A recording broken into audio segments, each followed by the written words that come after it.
Alright, hello everyone. I'm Connor Homayouni, and I'm with my two group mates. Hi, I'm David Djeljaj. Hi, I'm Adam Lehnert. And this is our presentation about our website we've built called The Art of Combustion. It's a sort of car blog, enthusiast type of thing. We'll explain more about it once we get into it. So, as you can see here, this is kind of our wireframe.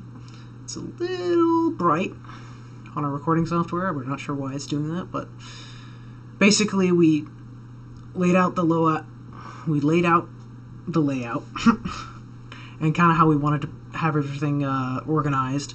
Here, this is the home page, and we originally wanted to have scrolling images, but as you'll see later, we modified it into something we thought fit better, and I will explain why once we get to that page.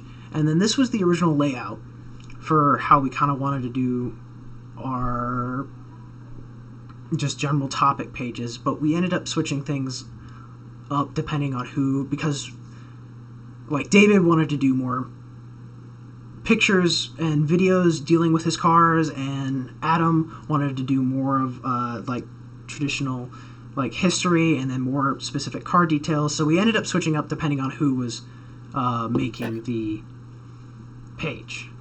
And I will take you to the home page now. This is what our home page looks like now. So basically, one thing that carried out throughout our drawing and planning phase is the title, or the header. Our header is a simple menu. It has home, cars, and about. Once you go over the cars tab, it will have a drop-down menu which will have a list of all the different pages that we have for cars, and the about page will take you to the about page, which has all the details about our project and ourselves and why we're writing, and then the home page obviously takes you to the home page. We have this logo over here that carries throughout the entire project, and it will also take you back to the home page. And then we have this neat little contact button which will open another HTML page, which will trigger some JavaScript, which I will show you in a little bit further. This is the code for the drop-down menu. This took us a lot of time. I spent a lot of time trying to do this. What basically happened, we designed the header beforehand, and then everyone got to work on their pages. And somewhere along there, the CSS got messed up, so it took us a little bit of time to figure this out. But I'm very proud of this, and I will show you that later in a demo. This is the contact JavaScript page. Basically, what happens when you hit that button in the corner, it will take you to a new page, prompt you to enter your name, prompt you to enter your Gmail, and then it will say, well, this statement here.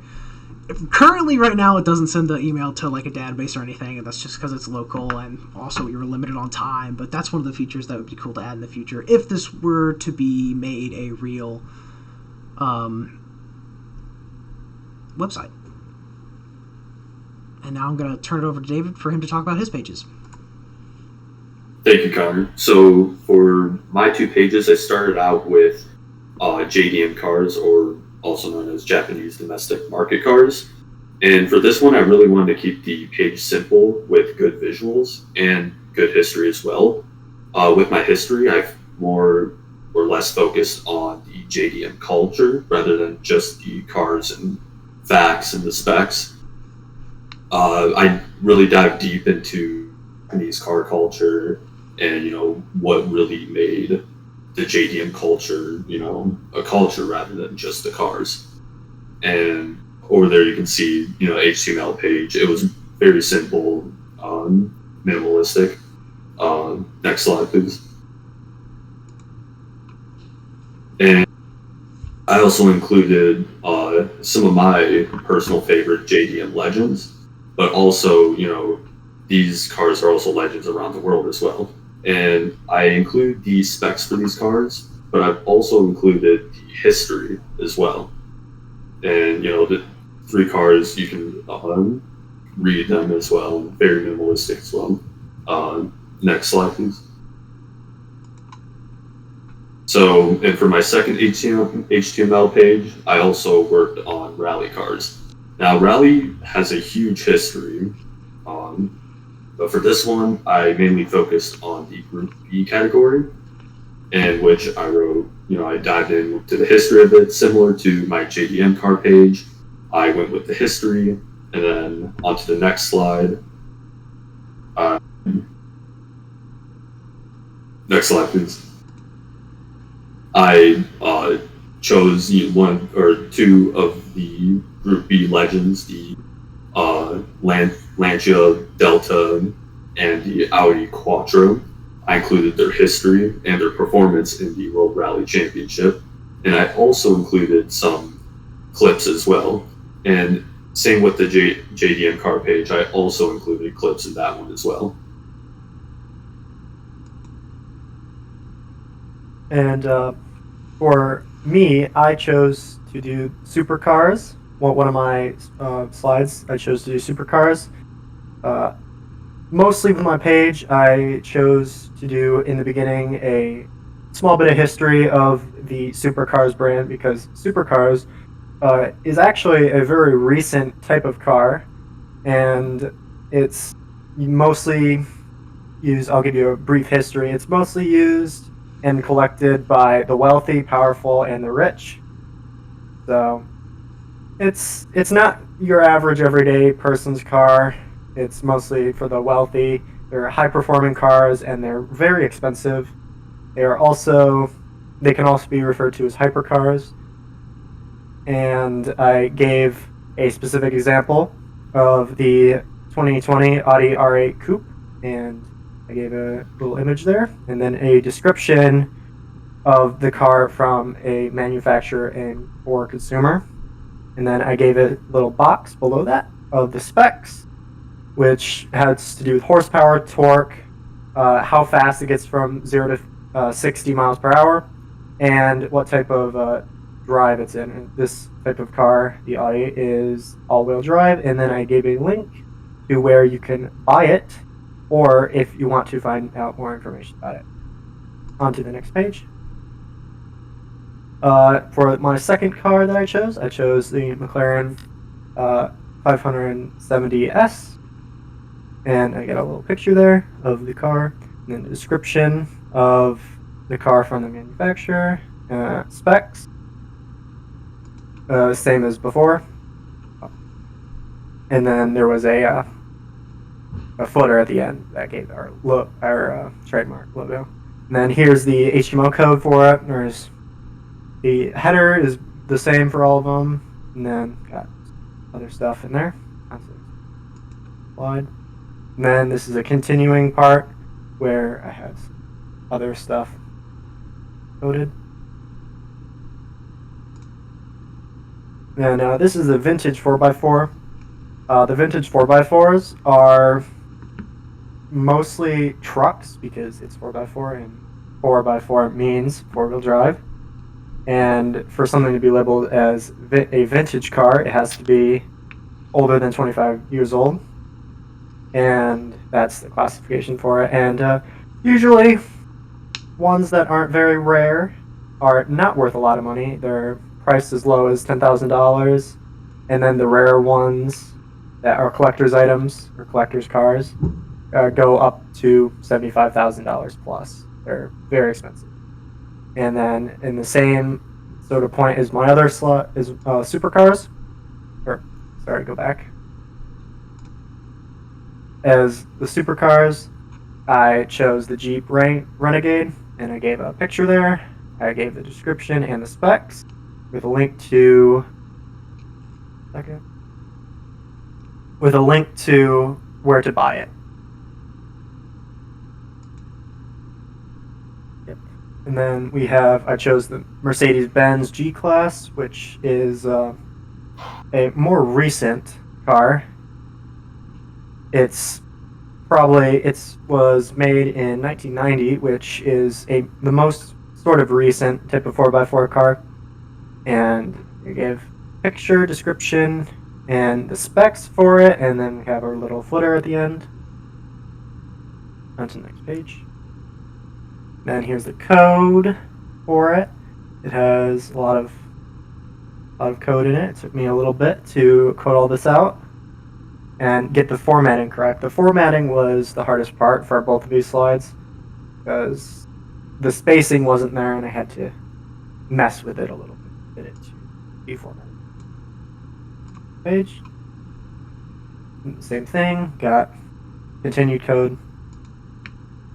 And then here's my CSS for all the styling. For both of them, I created a class for both of them for certain elements, like header 1, images, and then I pasted in here so it wouldn't interfere with everyone else's, because I made my own specific class for my 2 cars.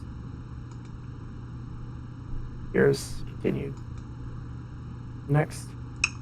And then moving on, I only ended up doing 1 page about the cars because I formatted the home page as well as the about page. So this was, I still wanted to do stuff about cars because it was a car website. I'm a big fan of the classics, so I ended up doing some of my favorites. 2 of my favorites that I'll just talk about real quickly are the Ford Mustang. It's kind of the car that got me in love with cars. My uncle had one, my neighbor had one. They would take me for rides in it all the time when I was a kid, and for a long time this was the car I wanted to have, was a 64 Mustang convertible. Very near and dear to my heart, and I wanted to share it with you. And then also, like David, I am a big fan of JDM, and one of the most classic JDM cars of all time is the Datsun 240Z. One of the best, if not the best JDM car of all time, in my opinion. Maybe next to the Toyota 886, but, you know. An absolutely fantastic car. Blows anything that America was making at this time out of the water.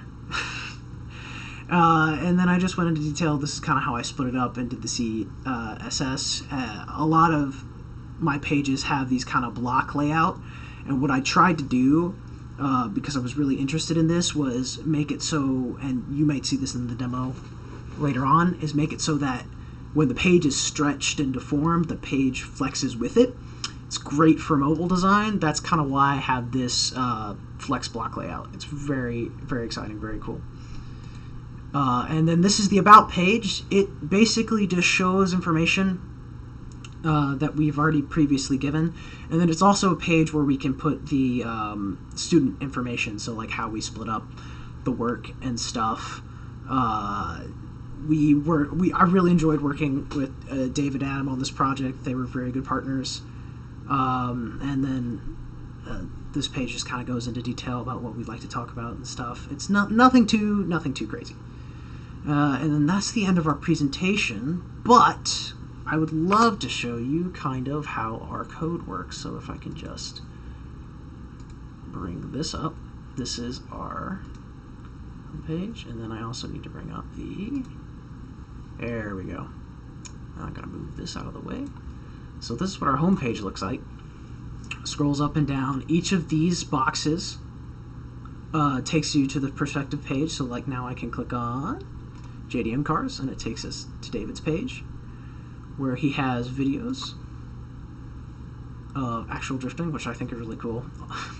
And then you can go up further, and this is how the menu works. Once you hover over all of these things, they change color. I worked really hard on that. Very excited about that. Let's take you to the About page. Nothing too special here, but here I can demonstrate that flex layout. This isn't as good of a page. If I had more practice, I would have made it so that the actual paragraphs could have flex, but I wasn't.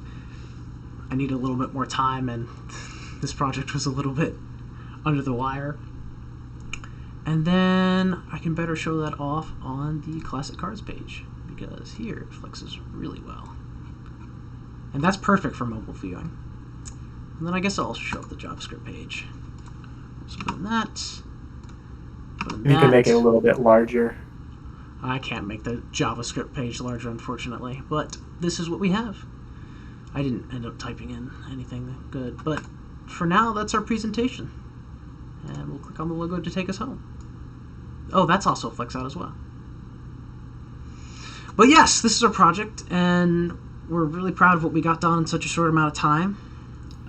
This is normally when we'd ask for questions, but I don't think there's part of that for this. So, thank you for joining us. Thank you for joining us.